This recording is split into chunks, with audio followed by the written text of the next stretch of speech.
That's one of the reasons I think this chapter is so great. Each of the three main characters honestly get a fair share of the spotlight here, more than before at least. Like Chris, obviously there's the stuff I said earlier, and then there's Ralsei, who arguably might actually be the star standout of this chapter if there just has to be one. I mean, very arguably, but still arguably. It's so odd because, I always liked Ralsei okay, but he sort of felt kind of gimmicky to me. He was just the zesty, cutesy one, I guess, and that was about it. His biggest thing seemed to be whatever secret he was hiding, the question of if he was secretly evil or not, which I'm so glad that's not the path these new chapters went down. Chapter 2 set up this idea of Ralsei to some extent, beginning to explore himself a little. He gets distracted in his role as a butler, funnily enough. Then eventually he asks Chris at one point, what does it even mean to be Ralsei? Who is that? And Chapter 3 continues that super well. Throughout the chapter, Ralsei really starts enjoying things for himself. He gets lost playing RPGs where he sorta starts off just following Chris around, but with Susie's influence, who has been defying the player's will since Chapter 1, he's eventually placed in the role of the player, making the decisions himself, doing things, having fun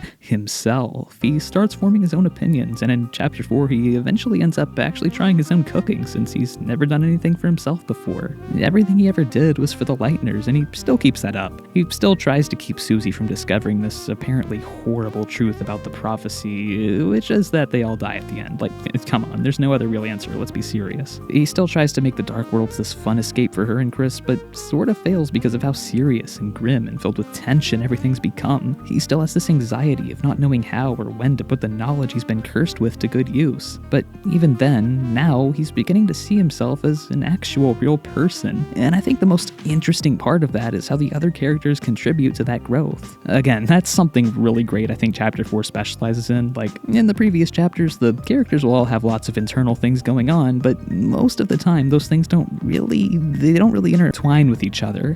Chris's struggle for autonomy is separate from Susie becoming more comfortable being herself. Ralsei's growing desire to be his own guy is separate from Noelle's inability to stand up for herself. But here, you truly get to see most of those things come together. You get to see the three main protags help each other out with their own individual stuff.